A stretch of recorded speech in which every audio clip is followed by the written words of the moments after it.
in the NTA network services for the independent broadcast of President Muhammad Buhari at the top of the hour. Yes, indeed. We will be expecting the president to give an address to the nation on the state of Nigeria since independence, especially what his government his administration has done to make progress in the areas of the economy, security, and the fight against corruption, which are the three-pronged areas of the president. I understand that we would link up now to listen to the president's nationwide address on this day. Do stay with us. And as citizens, we have every right to look forward to the future with confidence and optimism, which are well-founded considering where we find ourselves today. There has been a steady improvement in the security situation in the Northeast. We remain committed to ending the crisis and make the Northeast safe for all.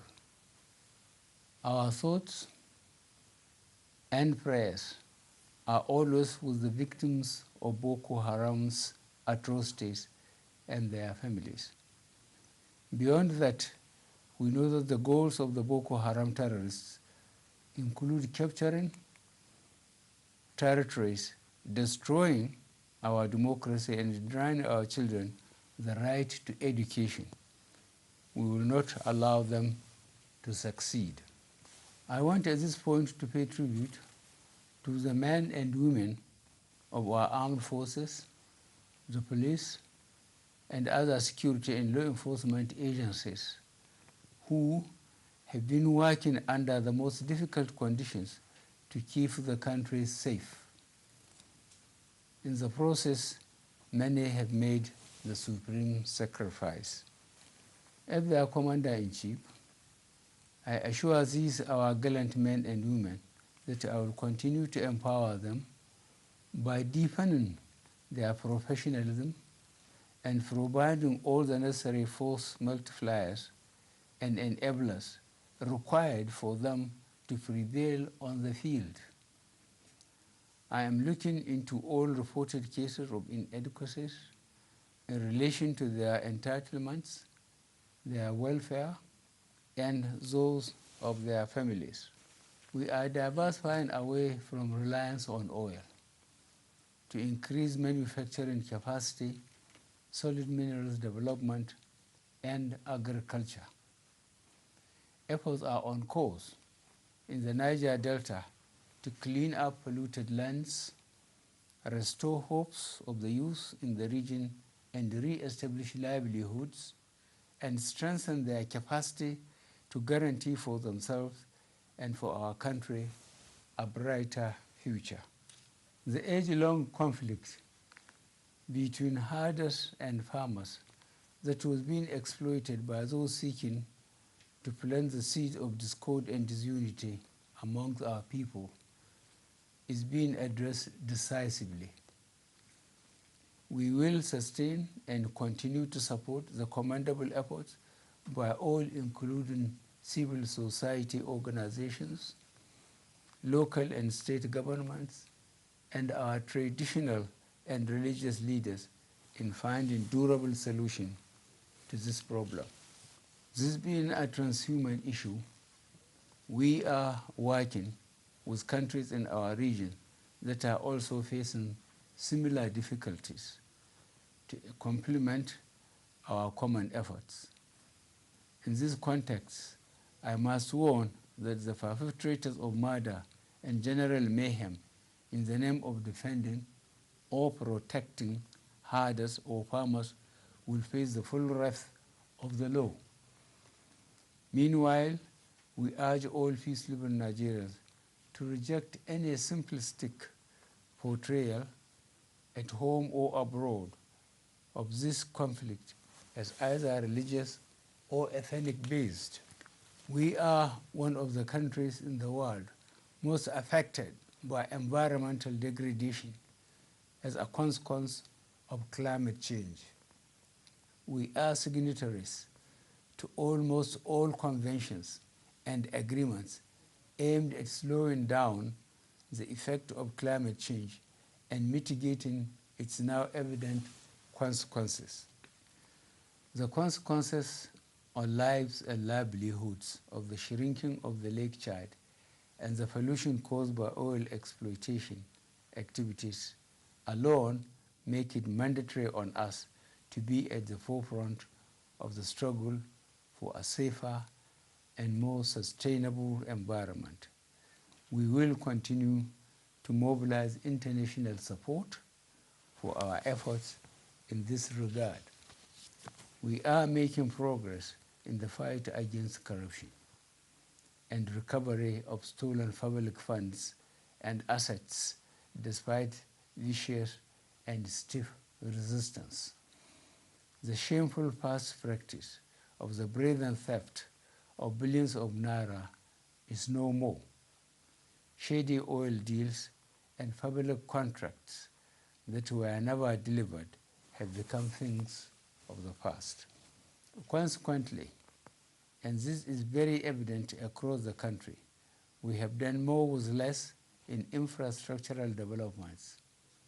Roads, railways, major bridges, schools, energy and power, air and seaports, welfare of serving and retired personnel, both civilian and military, including payment of legacy debt such as pension areas, have been attended to.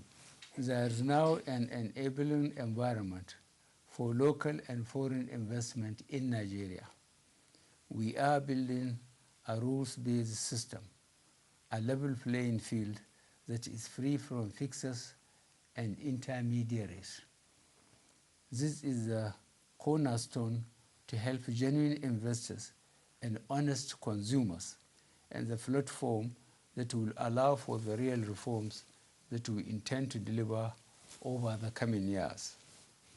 We are gradually strengthening the economy with a stable naira and falling inflation rate. We are building an economy that is moving away from over-reliance on oil. Consequently, we have witnessed massive return to farms and seen bumper harvests despite recurrent floods across the country. These positive developments are the result of our collective pursuit of a common vision through hard work and dedication after the missed opportunities and disappointments that followed the return to democracy in 1999. At the forefront have always been our youth. They have been at the vanguard of the struggle for independence.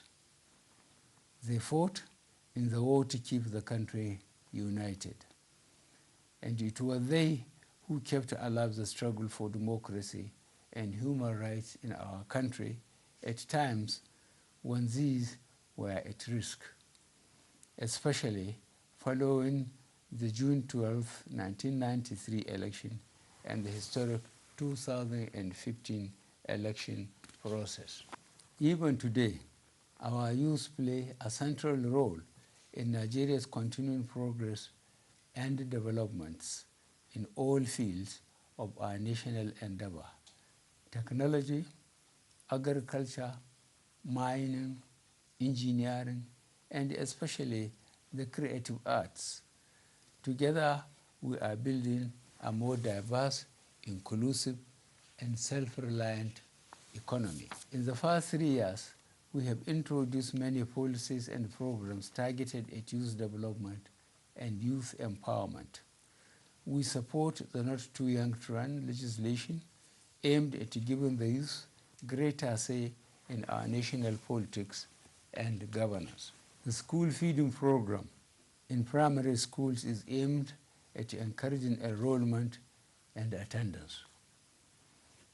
We are building on what we have already introduced to support schools and universities to which funds have recently been released for upgrade of facilities, training programs for our entrepreneurs, and rehabilitation schemes for victims of terrorism and human trafficking. Fellow Nigerians, now we have in our hands technology that is a powerful tool that we can and should use for knowledge and understanding. As with other countries, we must also learn how to manage those tendencies that instead look to abuse new technologies to provoke passions and stir tensions. Never before have we faced such a challenge. We must all rise to the responsibility of shutting out those disruptive and corrosive forces that hide in today's world of social media.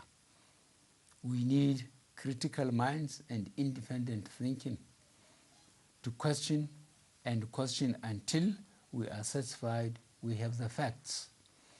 Otherwise, all the progress we have made as a democracy since 1999 is at stake.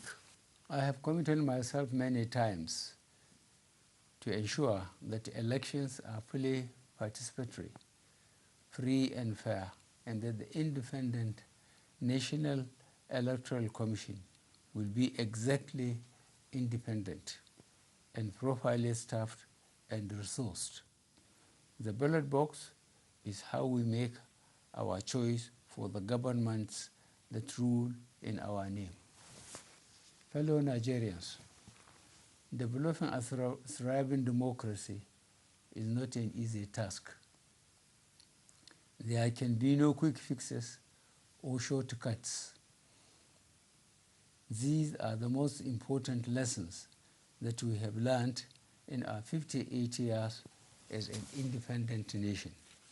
At the international level, we remain a responsible and respected member of the international community, playing active positive roles within ECOWAS, the African Union, and the United Nations, as well as all other regional and international organizations and institutions of which we are members. We will continue to support initiatives aimed at addressing the challenges of our times. Global and regional crises and conflicts, terrorism, transborder crime, climate change, human rights, gender equality, development, poverty and inequality within and between nations. In this context, we are working hard to achieve both the African Union 2063 agenda for socio-economic transformation of our continent and the United Nations 2030 agenda for sustainable development, which together aim at addressing these challenges. Fellow Nigerians, as we celebrate the 58th anniversary of our independence, we know we are on the right path. Although we have our differences, they count for far less than the values, virtues, and common aspiration that unite us as a nation. We have so much for which we should be grateful, and in which we should rightly take pride. Our journey is not finished, but we have come a long way. I want to assure you that as President, I will continue to work tirelessly to promote, protect, and preserve what really matters: a united, peaceful, prosperous, and secure Nigeria, where all, irrespective of background, can aspire to succeed. Thank you. I wish you a memorable independence celebration.